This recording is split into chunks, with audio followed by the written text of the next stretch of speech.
Matty Fresh on the track up at State.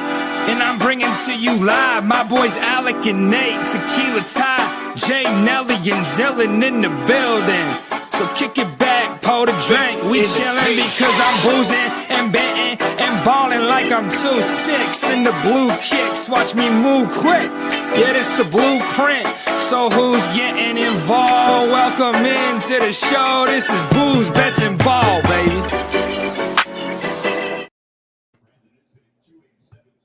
And we are back. I can't believe this is already the fourth year we've been doing this, but this is our fourth season preview. And in years past, we always had a guest, but I feel like I had landed on so many times this freaking off season, we could not do it again.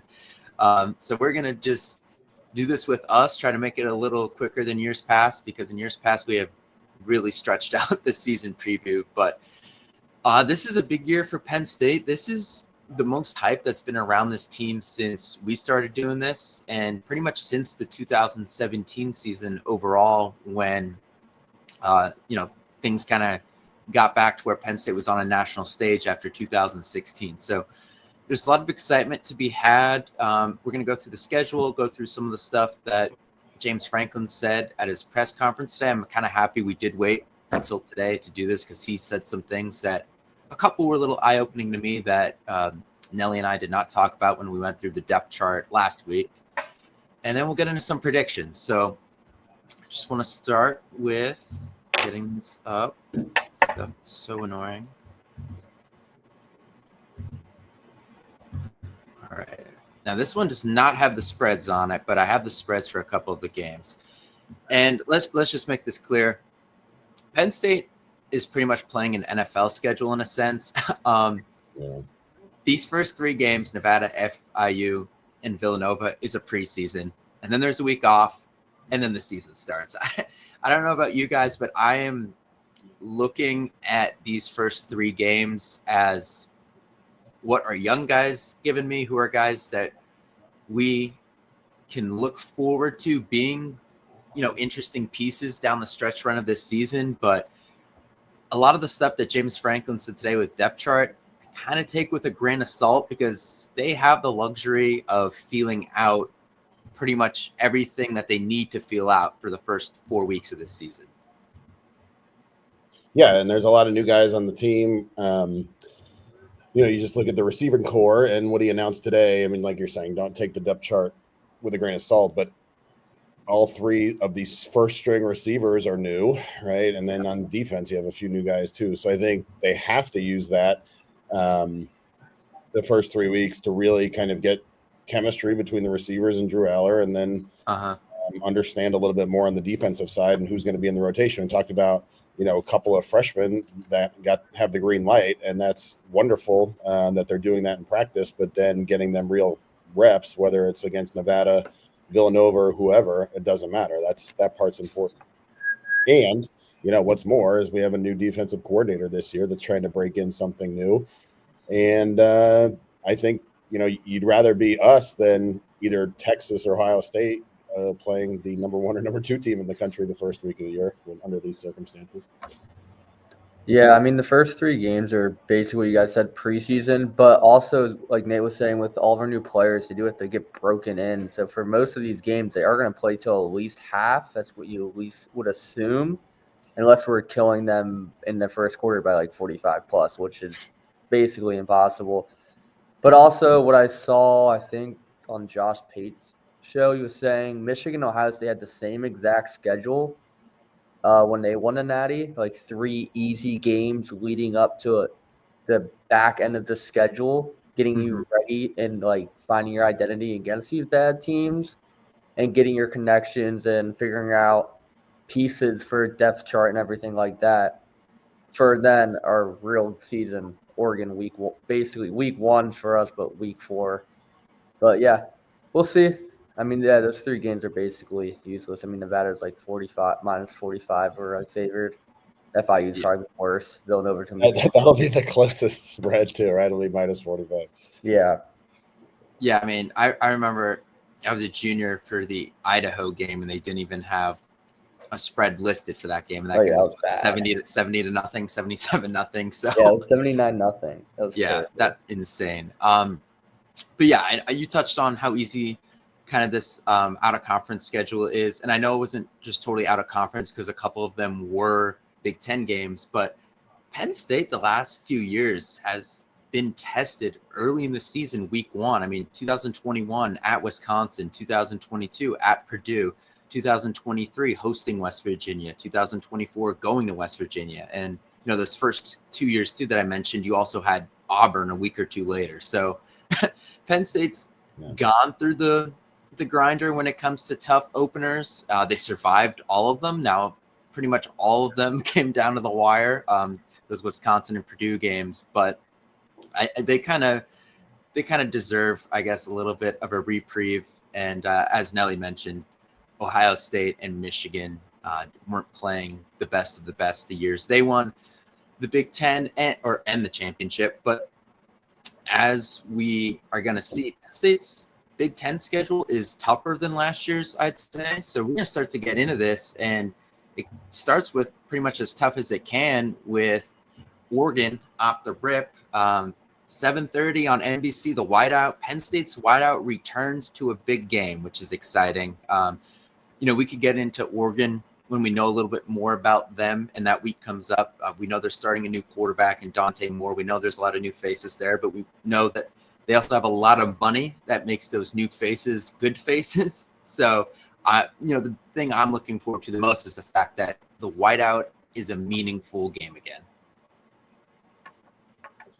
Yeah, and I don't know, like going back to last year, it was sort of meaningful. The year before that, I mean, against Washington. The year before that was Iowa and a blowout. The year before that was Minnesota and another blowout.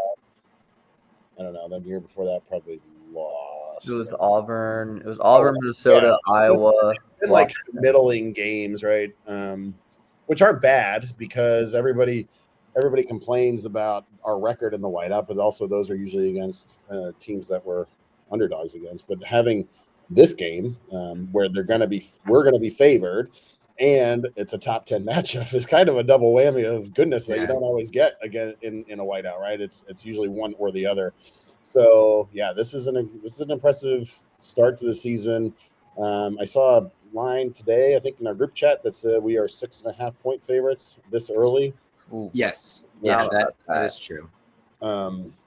So that's a pretty heavy spread, I guess. I mean, it's basically 3 points on a neutral field or so, plus the whiteout factor. But I mean, a lot of confidence going into the Penn State season. Now, also a lot that's going to happen with respect to Oregon. And like you said, they're breaking in a lot of new stuff, a lot of new pieces. I mean, Jesus Christ, we're 4 weeks away from this, 5 weeks away from it. But I think, this is one that Penn State has to win. Have to, and it's going to be an awesome kickoff to the Big Ten season, and is going to be insane. It's going to be the probably craziest whiteout in a decade or more. Yeah, I was going to say this is probably going to be I said that today. I'm pretty sure it's going to be the loudest whiteout probably I've ever been to, and in the past years. I mean, this is the biggest game in Penn State's history in a while now. Like, this is going to set the tone. This changes the narrative if you can win a big game. This does everything you need it to do as your first game. And we got the whiteout top 5 opponent. And, the only thing with Oregon is, they're rebuilding, I guess, kind of. Or not rebuilding. Sorry, it's what's it called? Reloading. They don't rebuild, they reload. They get 5 stars. They got insane talent from the portal. They're going to be good. They're going to be elite still. The only question mark is Dante Moore at quarterback, who's a 5-star quarterback who has the talent with Evan Story, wide receiver, and still have weapons all over the field. And Dan Lanning as their head coach, they're going to come to play. And, the 6.5 spread, I do think is a little hefty. I think by the time we play them, it'll probably be down to 2.5, 3.5. Still us being favored. But the games we're favored, we win. So I'm just going to go with that for now. But yeah, it's both. It's going to be big statements for both teams here, and will let us know who's going to be contending in the Big Ten with Ohio State this year. Yeah, for sure. So after that, it gets a little trappy here in a sense because you come off the whiteout, so it's either going to be an emotional win or an emotional loss, and you got to travel all the way to LA to play UCLA. Now UCLA, very average team. Now they did get Nico. I'm not trying to say his last name, the quarterback from Tennessee. There's a lot of high-profile quarterbacks on Penn State's schedule this year that we're going to get into. They face a lot of former five-stars. Five-star quarterbacks, high four-star quarterbacks, and this is one of them. So, like UCLA on paper, not a great team, but we also faced USC out in LA last year, and that team was struggling a little bit, and we know how that game went down to the wire. So this is a team under normal circumstances I think Penn State handles relatively easily, but I can see this game being a headache into the fourth. There's the emotion, assuming we beat Oregon, I could see that, but I don't think it's the same. It's not the same situation as USC last year. The expectations of USC going into the season, while they did not live up to them, were considerably higher. Mm-hmm. Nobody cares about UCLA, right? Nico's not even starting. I think I saw they're picked in the bottom 4 or 5 of the Big Ten.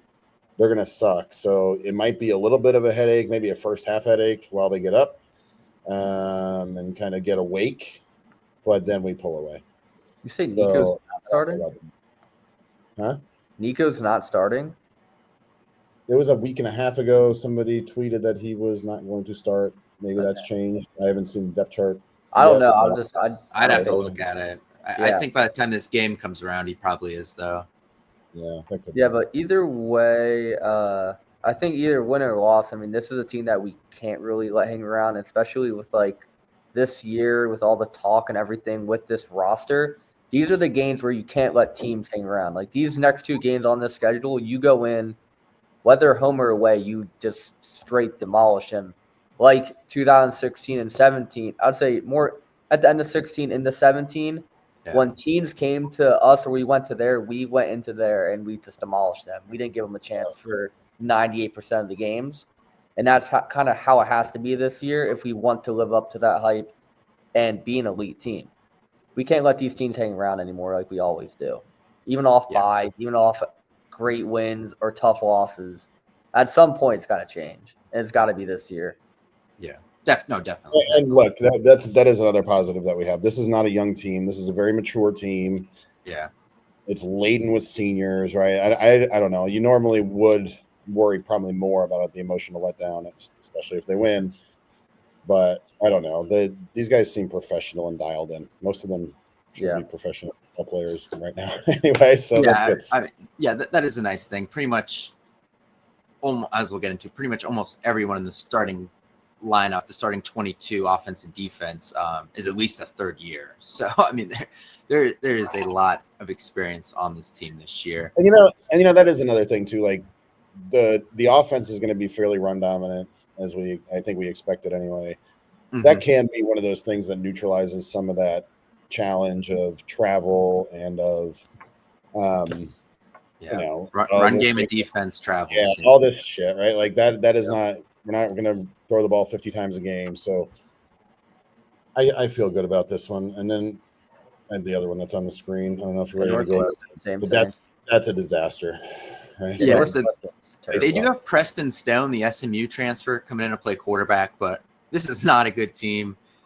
They come to Beaver Stadium. The one thing I will say is there's probably 100% chance it freaking rains for this game. I swear every time Penn State plays Northwestern, it is pouring, and it usually causes those games to be a little closer than they should be. But the only thing I'm predicting for this game is rain, because I swear every time we play Northwestern, it rains. Yeah, that's actually so true. I think the past 2 or 3 times we have. But the one nice thing is we have our O-line and run game, even if we're in the rain, we finally fully trust everybody that we have up front and in our backfield. So I'm not really worried about any weather games this year. Yeah, no, I totally agree with that. I don't think there's too much more to be said on this one. Yeah, those games both should be 28-0 at half. Yeah. If not more. See. Yeah. The next one, Yeah, so then we get a little tougher again. We go at Iowa. And, I think Penn State exercised some demons when they destroyed Iowa and when Iowa came here in 2023. But you got to go back out there and do it. And, Penn State was well on their way to winning that game, as we've maybe talked about 800 times before Sean Clifford and PJ Mustipher both got hurt. But you got to go out there. They're a little different at quarterback. They have Mark Gronowski, a transfer from South Dakota State, who put up 2,700 yards, 23 touchdowns, and 7 interceptions last year, which would maybe make him the best Iowa quarterback of my lifetime. But now I know that, that's at a different competition level, but it still gives them something.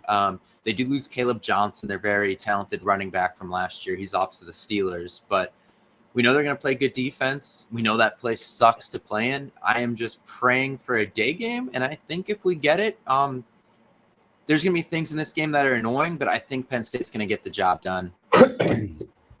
Yeah.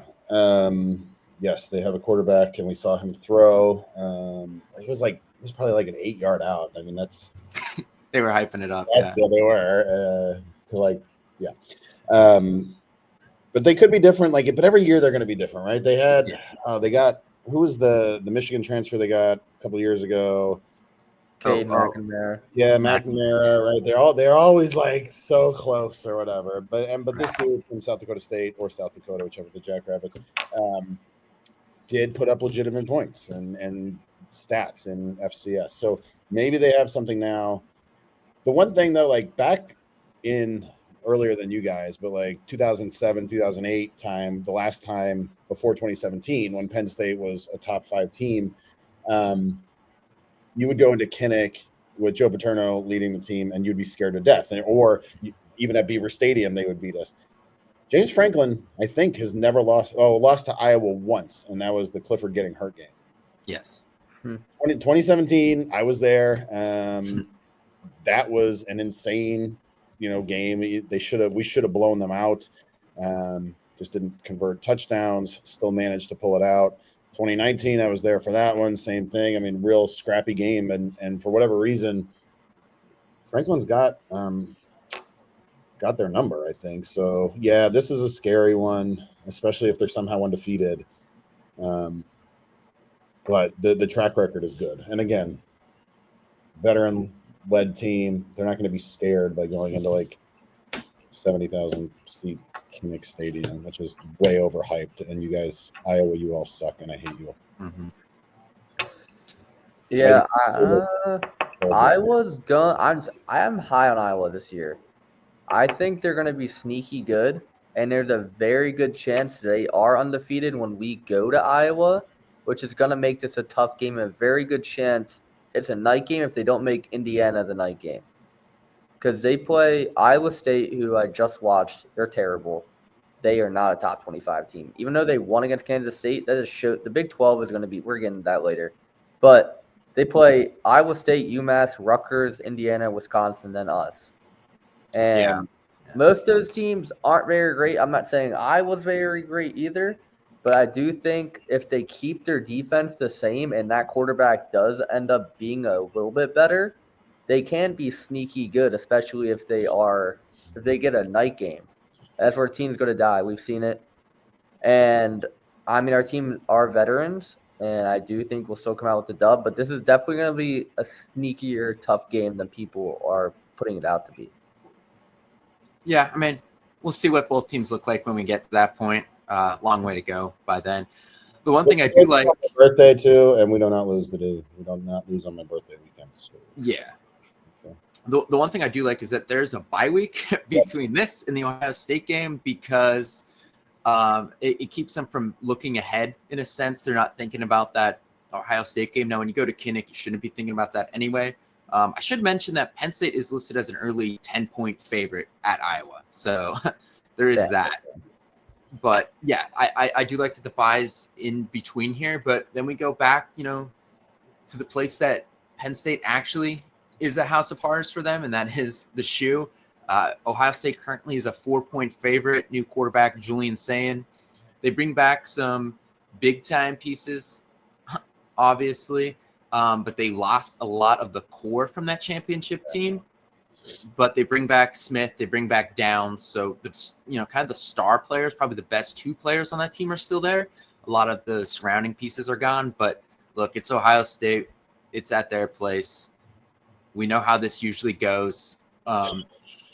If I'm predicting an L this year, it's probably this, but I'm just being honest. Like, we know how this usually goes.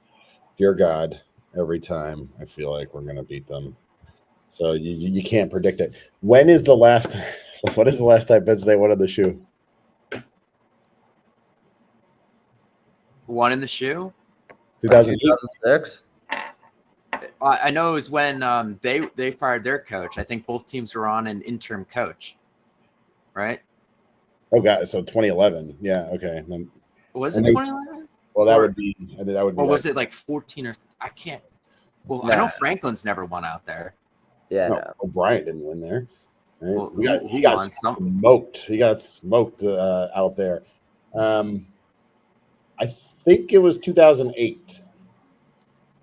Unless there was one after that one. I think it was 2011. I think 2008.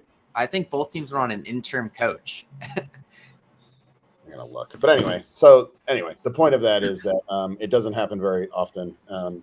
Yeah, Nelly may not have been born when that happened, and like that's a problem. So no matter how good we think we are this year, it's still a long shot to go in there and win. Right. You're gonna learn a hell of a lot about them this coming Saturday, though, when they host the Longhorns, because if Julian Sand could somehow manage at his first start of his career to beat Arch Manning and what some people consider the best defense going into the season in the country, yeah, we are toast. So I want them to. I want the Horns to roll them, but I don't know. It's a scary one. Let's see here. I'm looking. I mean, if they win this weekend, I don't think it's all. I mean, Julian's saying he has 3 of the best wide receivers. He's not going to be bad. Like, he's just not. It's almost impossible to be bad at Ohio State. He has Jeremiah Smith, Cornell Tate, and whoever the hell else they want as wide receiver 3. They're going to be good. So I don't think they're going to be elite either way. And I'm not even going to get into that game. But for us playing Ohio State, I mean, we have the corners to cover the wide receivers. I think our D-line are in the trenches. We might actually be better than them. But once again, we haven't won here in forever. And even when we keep it close, we find a way to somehow give the game to them every single time, whether it's home or away. So this is a game, like, even us as fans now, we're just kind of like, it's a loss until we see a win. Yep. Like, I'll say it's a loss, and then, like, once the game starts and, like, all right, we stop them, I'll be, like, hyping us up, like, all right, we're going to win this game. But, like, it is. We have to see it to believe it at this point. So, like, I want to pick us, but, like, you can't. If there's a loss, it's here. Yeah. There's really nothing else to say. Like, prove us wrong. Prove your fans and everybody else wrong. So, Alec, you were right. It's 2011. We beat them 2014. Somehow we played them in Columbus back-to-back, 2010 and 2011. Okay. And then the time before that was 2008. That was the Terrell Pryor strip fumble. The Pat Devlin game, yeah. I remember that a little bit. But, yeah, what I will say is, even if Julian Sand does not look good to start the year, look at the date of this game. I mean, Ohio State is going to have whatever the hell they need figured out by this date. It's just always how it is with them. So, if we had them where the Oregon game was, and I like where the Oregon game is too, because they're also inserting a lot of new pieces. Yeah. But, if those games were flipped, I'd like Penn State a lot more, even if it was out in Columbus. Yeah, for both games. Well, I mean, you'd probably like Oregon about the same amount, right? But then right, that's the thing. Like, it's a trade-off you have to take. Just Penn State going clean against Oregon and Ohio State in the same season does not seem like reality to me. And I know we're very high on this team this year, but you have to have a sense of reality there as well. But honestly, too, though, if you did guarantee that somehow, right, then Yeah. A loss at Iowa or a loss at our next game. Well, Indiana's at home, so they're not losing. Indiana's going to suck, I think, this year. They have to take a big step back. But like you lose that Iowa game, and it's like, who cares, right? You still go 11-1. But.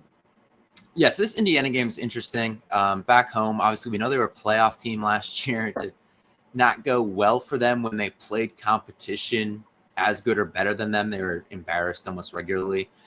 They got Mendoza coming over from Cal, right? From Cal as the quarterback. So I don't know. A lot like Penn State's a 16-point favorite in this game right now, and I know it's very early, so who knows? But I just thought that was interesting that Vegas is already pretty high on Penn State's chances to win this game handedly, and it's coming off the Ohio State game, which I talked about the UCLA game. You get the emotional win, emotional defeat part in there. Yes, this team is experienced and veterans. We all talked about that, but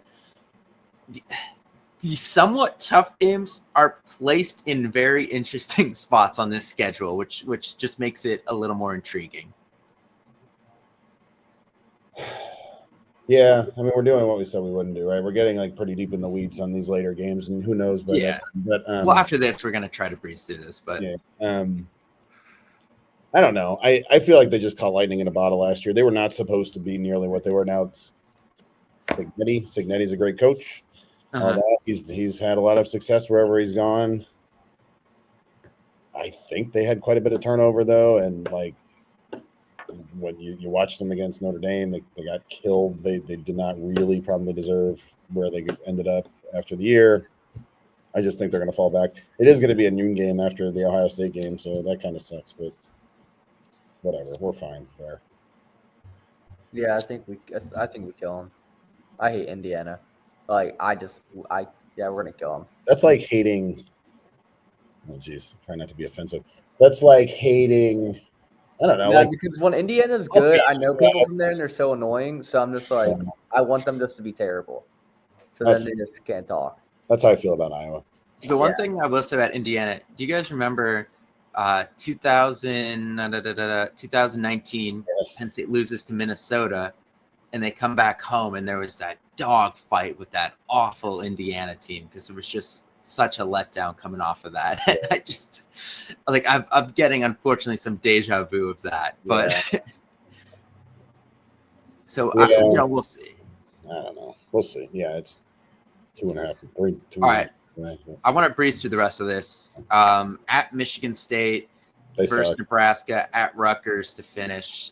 Nebraska might be good. Nebraska's getting a lot of love in the top 4 or 5 in the conference, right? Yeah. I mean, these 3 games, like these teams can be frisky. Like I think they'll be interesting. I think they'll all be fighting for that 6-7 win mark. So you get to these teams towards the end of the season like this, and you become their Super Bowl for a couple of reasons. Because if you don't have enough wins to get to a bowl game, you're their bowl game. And if they're close to that spot, they're fighting extra hard to beat you. So, that's the thing. Like these 3 games, you're going to see a lot of fake punts. You're going to see a lot of trick plays. You're going to see some onside kicks. Like you're going to see some nonsense from these 3 teams, I feel like. That's right. I mean, Nebraska schedule. Let's see. I mean, yeah, Michigan State sucks. Rutgers sucks. I have Nebraska going 9-3 or 8-4. So I think that's going to be that could be a game. Harder game, but we're home, so I definitely like our chances no matter what.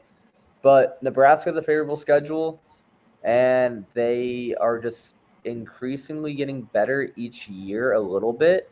So maybe with a star quarterback, they can take a little bit of a next step, but I still think we win all those games. So Nebraska versus Cincinnati. I think they're bad. Akron, bad. Houston Christian, formerly Houston Baptist University. Then Michigan on the 20th of September. That'll be an interesting game. Yeah. If they get past them, they have Michigan State, Maryland, Minnesota. Minnesota's maybe good. Northwestern sucks. USC is going to be good this year. UCLA sucks. Then a bye. Then Penn State. Then Iowa to finish. Like, I don't know. They could be whatever. They could be 9-1 when they get to us or so. Mm-hmm. So maybe, can you imagine that's a top 10 matchup? Jesus. Yeah, and I mean, screw it. Put some more ranked teams on Yeah. the schedule for Penn State. Like I said, the out of conference schedule is a joke, but you play 3 teams that went to the playoff last year, and you got some of these teams like Nebraska and Iowa that could have 0-1 losses by the time you play them, and could very well be ranked. So I just think that the Big Ten is getting more competitive, and Penn State faces one of the more competitive schedules you could have, because I think Michigan's still maybe down a little bit this year. I think they'll get going starting next year. You don't face Illinois, which is nice because I think they're going to be really good too this year. But you pretty much are playing everyone who's going to be a contender in the Big Ten out of Illinois this year, so outside of Illinois this year. So, it's not a cakewalk schedule by any means, no matter how good we think this team is. Well, and USC. I like USC too. I think they're going to be good. But yeah, no, schedule's definitely going to be hard. But with this team, I do like our chances in 98% of the games, or 95% other than Oregon, Ohio State. Still like us to go to 11-1 this year. But yeah, Nebraska, just like a little side note, like I watched Josh Pate a lot, and I was watching his like playoff predictions. He has Nebraska in the playoffs as 11th seed. So it's definitely a team just to keep an eye out for. I mean, there's always a little bit of hype for Nebraska, and they always seem to let us down. So it's still just like take it with a grain of salt. They could still be terrible. Yeah, they're not letting me down though. I really don't give a shit. Matt Rule. Okay, but you get what I mean. They're 9-1, and we're like, I guess we'll be 9-1 too, and they come in and Matt Rule beats us. Can you imagine that? Yeah. All right, so that's that on the schedule. We kept it to about 28 minutes because I spoke for 3, so not too bad this time around. I want to talk about some things that James Franklin touched on today during his media availability. So the green light true freshmen are Chaz Coleman at defensive end and Darius Dixon at corner. Dixon being a green light at corners, really impressive because that's a unit that is 5 or 6 deep right now. So that means they think he could play, and they also don't think that he's going to be here as a senior. So just intriguing for him. I don't think you have to get too much into that. Just gives them another solid depth piece at that point. Yeah, that's cool. Coleman's the interesting one for me. A guy kind of newer to football. He was a basketball star out in Ohio State. Some other schools came on late, but Penn State got to him first, held on to him. I think part of this, him being green light, is that, yes, they're intrigued by this kid and they think he could play. There's also a part of me that says they really don't know what the hell they have outside of Dennis Sutton with this group. And losing Max Granville for the year has made that worse. He even said today Zariah Fisher is still working his way back from some bumps and bruises. This group, I like DDS. We think that a lot of these young guys have talent. Harvey, Robinson, like there's names, but there's not a lot, there's nothing on the back of the baseball card, so to say, with these guys to look at. So I think Coleman's intriguing, but part of me is worried that this was almost a desperation move from that one. Maybe, I don't know. That guy, who's the guy? He used to be a Penn State player, and now he just goes to Chili's and drives around in the car with people. Whatever that dude's name is. He, I don't know. He Landon, obviously. Yeah. Funny. He was pretty high on Chaz Coleman even before this came out, right? So I don't know if that's like kind of a rationalization thing of like, oh boy, we better like this dude, or it's legit. I mean, I'm hoping it's legit, and because with Glanville going down, and then and you said Robinson, unfortunately not Chop Robinson in the backside there, so there is a pretty big gap, and can DDS be Abdul Carter from last year? I don't know. But I don't know. He had a lot of hype. I think he's a very, very good player, but he has to step up to that level to kind of replace that, and then have one of the younger guys basically take his role from last year, and that's asking a lot. Yeah, I mean, you guys basically summed it up. There's not too much else to say. We already talked about the roster on the other preview. We have DDS. Fisher can be good. I expect him to be good, but like Franklin said, he's still kind of making his way back to how he ended the season. and we'll see. And then Chaz Coleman. I mean, I don't really know. We don't really have too many options, so I think it's a little bit both. He's at the point where he can play, but do they want him to play? They might have wanted him to not waste his red shirt, but at this point, they might just have to do what they got to do. So, and then Dixon just shows that, or he's just going to be great, and our corner's already good, so I'm not really. There's not if he's gonna play, then that just means we're just that much better and deeper at corner than we expected. So and there's not too much that can step up like that next year is going to be really big because like we do kind of lose a little bit there with AJ going.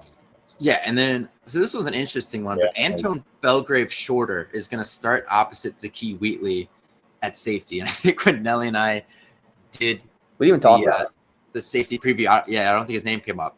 We thought it was going to be Lane or King, and it sounds like both of them.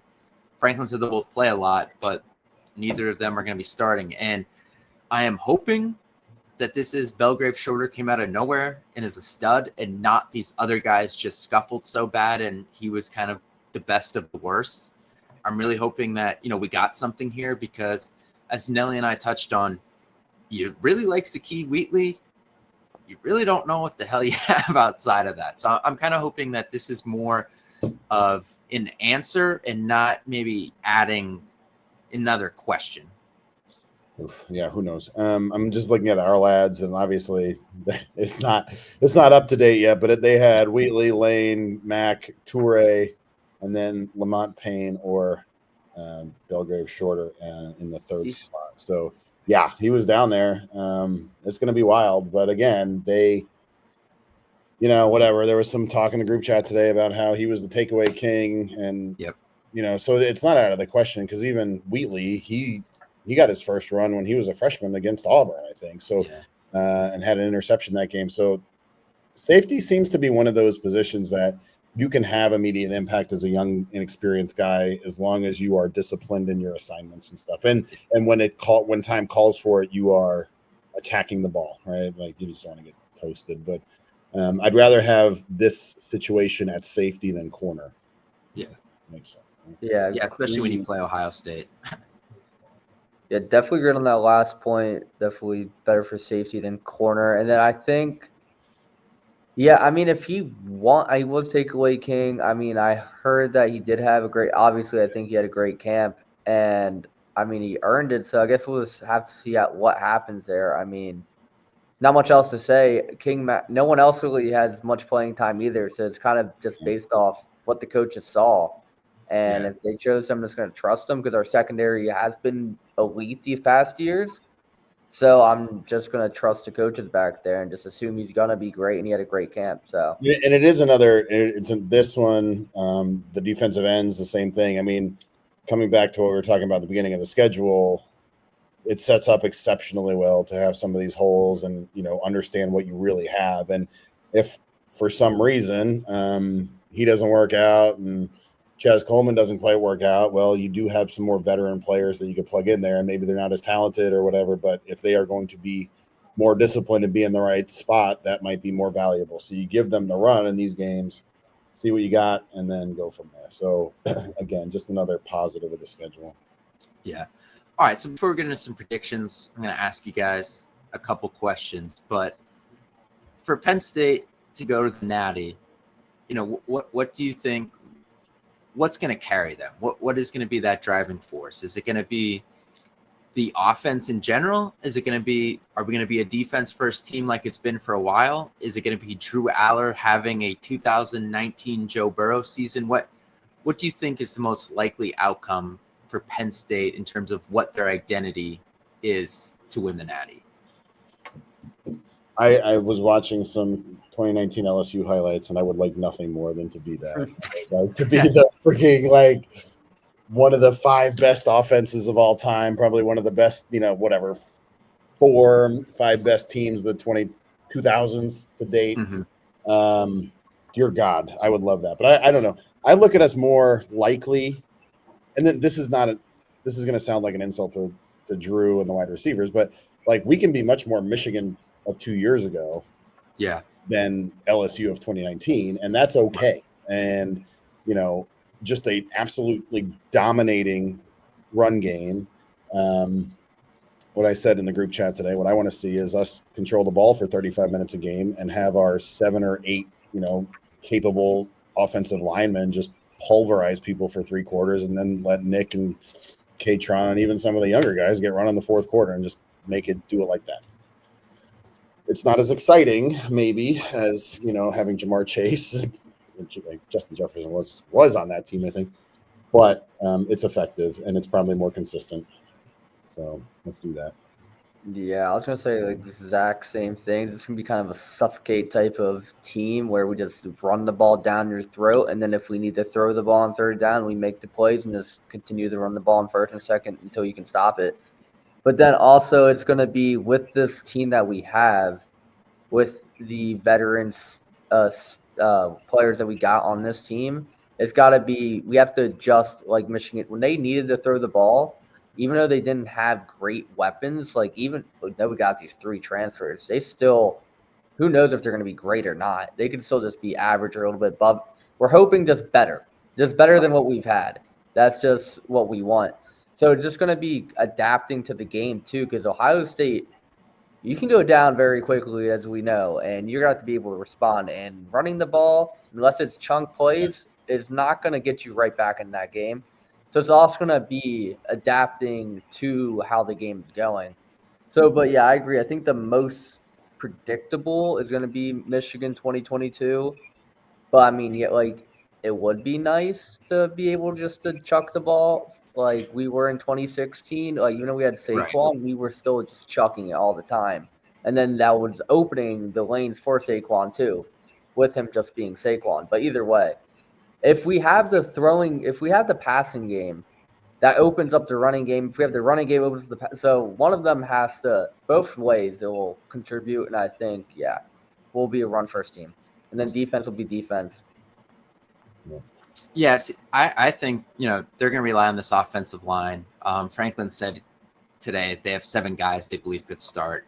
They're going to have 6, 7 guy packages out there, and they are just going to run with these 2 running backs they have like crazy. I think they have the option if needed. If they get in a shootout, I trust them a lot more this year to win a shootout than last year and the year before. I think the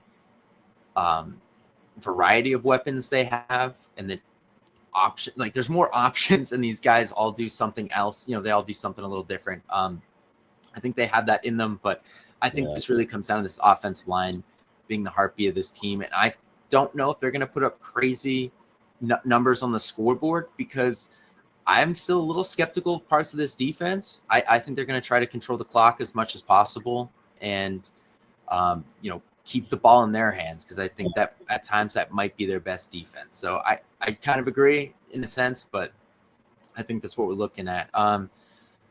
What is the number one concern for you heading into this season?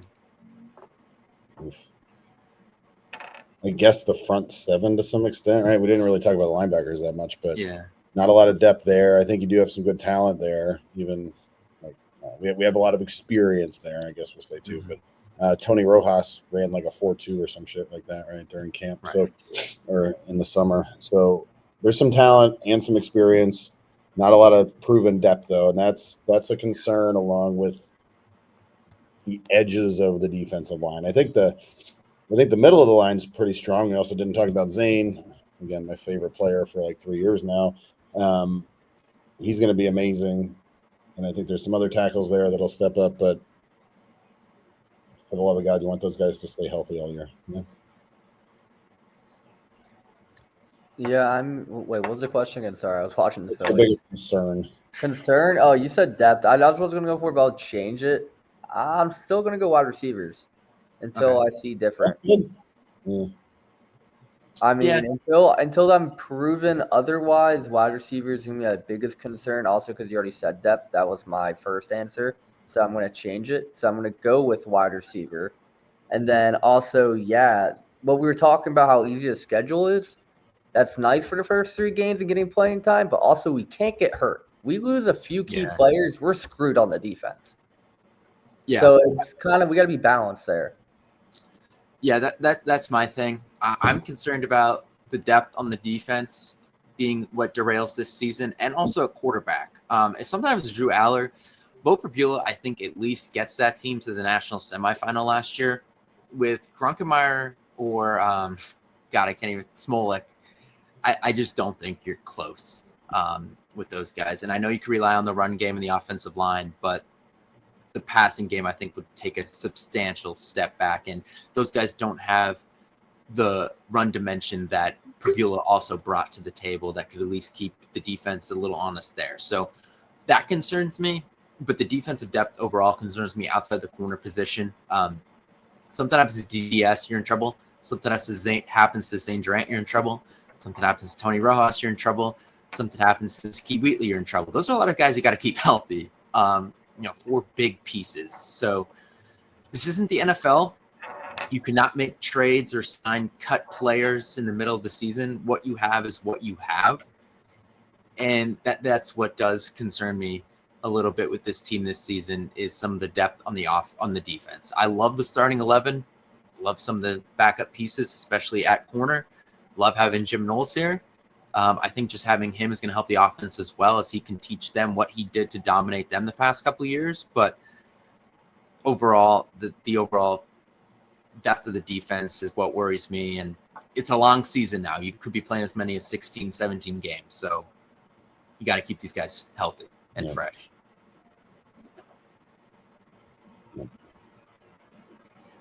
All right, well, let's get into it. Let's get into the predictions. Let's start. I know you guys want to do the Power 4 conference winners, so we could do that, and then the what your prediction is for Penn State this season. All right, Nell, you go first. All right, conferences. I'll start. So ACC, I think the Clemson will win, but Clemson versus Georgia Tech championship. I think Georgia Tech's going to be really good this year, and not enough people are talking about them. Okay. I'll go. Let's see, Big 12. Big 12 is all everybody's like the same team, so we're going to see how that goes. I have Arizona State either playing. I'm going to go Utah. I really like Utah. I've always liked Utah and their program and their coach, and I think they're going to be, at least 8-4, 9-3 type of team as usual. So I think, but Arizona State, I think will win the Big 12. SEC, Texas versus Bama. I got Texas winning it. I think they're just going to be elite this year, but I think Bama is going to be right back to what they were. They gained a lot of talent, and year 2 with Kalen there or whatever, whatever the fuck his name is. And then Big 10, I got Penn State over Ohio State. I think we get another shot at Ohio State. I think we lose in the regular season at Columbus, go 11-1, and we get our redemption, and we do beat the Buckeyes in the championship. That's my prediction. Then as a season, I think this is it. I don't know when we're gonna get another opportunity like this to win a national championship. I placed my future on us. I'm sticking with it. I got us winning. And I know I've said this before, but this is legitimately it. We are going to take a huge step back next year, even though with the portal, we're getting a decent class, but we're not getting classes that are top 5 every year. We don't got that talent coming in. So this is really it for Franklin. If he wants to get over, you can't beat the teams. You can't win the big games. You can't win the Big 10, all of this. This is it. So I'm taking us to win the Big 10. I'm taking us to at least make the national championship, and I have us winning. But I think minimum, we need to make it there. I agree with that. Oh, okay. So let's see. I will not spend as much time because I haven't thought about it nearly as much as Nelly has. I don't put money on these things, so I'm not. That's all he thinks about. All right. You're good at it now, man. Yeah, I've done better. You're very good. Anyway, so let's see. ACC, I'm going to pick Clemson too, I guess. They basically have Drew Aller 2.0 or 1B Drew Aller, same year, number 2 quarterback that year. They should be better this year than they were last year, so let's just go Clemson. They have a tough schedule, though, too, right? They play LSU. They're out of conference schedule as bananas. They play LSU to start the year and South Carolina to end the year, so they can win the ACC and get blown out in two non-conference games. Big 12, I'm going to say Texas Tech. Seems to be quite some hype around Texas Tech. I feel like Arizona State, similar to Indiana last year, more of a lightning in a bottle team. Cam Scadaboo's gone. I know they return a lot, but I don't think they're going to be. I don't know why. I have no basis for this. Let's go Texas Tech. SEC, damn. I will go Texas. There's so many options there this year, though. There's 4 really, really good teams between Texas, Alabama, Georgia, and LSU. And I don't know. UT is the dominant team. They will probably have the best defense in the country this year. And I think it's Sark's 4th year now. So it's kind of where he's showing improvement every year. And Arch is going to be pretty good. And then in the Big Ten, I don't know. I just can't do it because we haven't done it yet. I'm going to pick Ohio State to win the Big Ten. We'll say we go 11-1. We play Ohio State in the championship game. We lose to them again, and it's the worst thing ever. But then somehow we avoid them throughout the playoffs. Penn State, UT in the championship game. For those that don't know, but I think we've talked about it. Was that Cornwall that brought up the scenario of losing to Ohio State 3 times this year? Oh, dude, that happened. Someone brought that up in the chat. I know. I can see twice, but look, we're gonna play UT in the championship game. My son goes to UT. Okay. I promised him that we would go, so I will be. That's fair. I will be broke at the end of the year if that's what comes to. But it's but one thing. So he's gone to every game. He's gone to a Mercedes-Benz, which is only 2. He went to the championship game last year. They lost. So my son and UT in Mercedes-Benz, where the championship is, a bad combo. So Penn State's winning. I've lost there too. So I know I was there too. Yeah, we were both there for that. That doesn't count though. That was gross. Yeah, it doesn't count. Half our team wasn't playing. Doesn't matter. Yeah. All right, so I'm going a little chalk. I'm going to go SEC. I'm going to take LSU just because you guys took Texas. I do like Arizona State. That Big 12 is a cluster. I don't know who the hell is who. Clemson, as long as that Cade Klubnik rumor about him being in a car accident is that's real. Not true. It's not true. I looked for that. Okay. So that's not real. That's confirmed. Okay. So yeah, I'll take Clemson there. And then my prediction that I did put out was that Penn State goes 11-1 and then gets Ohio State back in the Big Ten championship. So I'm going with that. I have Penn State making the national championship. I don't know how that game goes, but I do think that we have enough pieces coming back. I like the transfer receivers. I like Jim Knowles being here a lot more. I did not like Tom Allen. I think we have enough to at least get to that game, and I think we do. I don't think it's going to be easy. I know last year, people just brought up Penn State's path, and Penn State's path was a little easy, let's be honest, but they also pretty much they should have beat Notre Dame, and they should have been the national championship game anyway, and who knows how that could have went. They probably would lose, but that is what it is. But I got us at least making the national championship. I agree with Nelly. This is the best chance that Franklin has had, especially with the playoff being 12. The margin for error in the regular season is there. You can have it. We had it this past year. Still made a very deep run. So you can still do great things. Ohio State lost 2 games in the regular season and still won the Natty. So you can do it. So I'm looking for Penn State to do that. And, we'll see. I still think that this isn't the end of the line for Penn State if this doesn't go well. I think there's been more buy-in from the fan base and the NIL donors. You could see that by the amount of guys they've brought back. Now, if this season goes very sour, that can change quickly, and then Franklin is in a tough situation. But we'll see. And just one thing on that real quick is that next year, we have a lot coming off of the NIL books this year, right? Yeah. After this year. So a deep run to the championship game or as a championship win, there's going to be a lot of good attention on Penn State next year from a recruiting point of view, from a transfer point of view, as long as they keep it going. So I think, the buy-in from the donors is great, but also we need to reload a lot, and there should be a lot of money to go around. So, if they get this right and they execute, I don't think we'll have quite the fallback that we were maybe suggesting otherwise. Yeah, I mean, that's definitely possible. Yeah, no, my only thing is if we lose even twice to Ohio State, Franklin you're gonna get you're gonna get reamed out. If we lose them in the regular season and Big Ten championship, let alone 3 times, don't even bother coming back to Penn State. Like just leave. That Like, would be, I mean, just from a like, I don't know, from a comedy standpoint, that would be the funniest thing that could possibly happen. at 3 times, I wouldn't even know, like whatever, dude. I'd be all right. I'm not even watching this team anymore. If we lost them 3 times next year, I'll be done. Yeah. Yeah, whatever. We don't need to talk about it. That's not happening. No, The yeah, odds that even we're fine. We're play fine. them 3 times. Yeah. All right. Well, that's going to do it for this one. This has gone on long enough. We're not going to do a Nevada preview. I don't think we need to, but we'll be back. Penn State 63-0. Let's do that. 63. We cover. I got 52-3, so sure. We'll cover. We'll be back at some point next week. So we'll see y'all then.